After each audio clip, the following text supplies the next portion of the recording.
दोन अपत्यांना गमावून न खचणारी माता द्रौपदी देशाची राष्ट्रपती बनली. अनेकदा ग्रह तारे आणि विद्वानांच्या मते चित्र विपरीत दिसत असतं आणि हीच वेळ असते आपल्यामधील सर्व शक्ती पणाला लावून परिस्थिती आपल्या बाजूने वळवून घेण्याची. दैववाद हा प्रत्यक्षात योग्य कर्माची संधी शोधून घटनेच्या शक्यता बदलवत असतो. याबाबतचे अनेक प्रसंग आपण महाभारतात घडलेल्या घटनांवरून समजून घेत आहोत. पण आधुनिक काळाचा विचार केला तर असंही लक्षात येतं की तुम्ही फक्त कर्म करत राहा, योग्य वेळी त्याचं फळ नक्की मिळतं. त्यासाठी तुम्ही कोणत्या गावात, कोणत्या समुदायात, कोणत्या जातीत, कोणत्या परिस्थितीत जन्माला आला आहात याला महत्त्व नसतं. बऱ्याचदा काळ परीक्षा घेतो, संघर्ष आणि अडचणींचा पहाड उभा करतो, पण कर्मातून त्यावरही मात करता येते. याचं उदाहरण म्हणजे भारताच्या राष्ट्रपती महामहिम द्रौपदी मुर्मू होय. भारताला स्वातंत्र्य मिळाल्यानंतर द्रौपदी मुर्मू 1998मध्ये ओडिशातील मयूरभंज जिल्ह्यातील बडीपोसी ह्या लहानशा गावात संथाळ नावाच्या आदिवासी कुटुंबात जन्माला आल्या.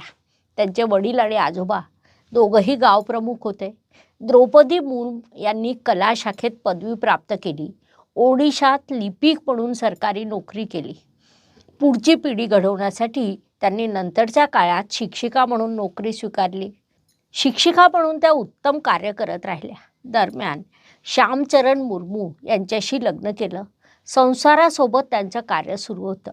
त्यांना 2 मुलं आणि 1 मुलगी झाली. जीवनात सुखशांती असताना अचानक त्यांची दोन्ही मुलं देवाघरी गेली. संकटाचा पहाडच त्यांच्यावर कोसळला. तरीही त्या खचल्या नाहीत. शिक्षण आणि समाजकार्य सुरू असताना त्यांनी राजकीय क्षेत्रात प्रवेश केला. 1997मध्ये त्या रायरंगपूर नगरपंचायतीच्या नगरसेविका म्हणून निवडून आल्या. त्यांनी स्वतःला समाजकार्यात झोकून दिलं, कर्म करीत राहिल्या. नंतर ओडिशात आमदार झाल्या, राज्यमंत्री झाल्या. 2007मध्ये ओडिशा विधानसभेने सर्वोत्कृष्ट आमदार म्हणून नीलकंठ पुरस्काराने त्यांना सन्मानित केलं.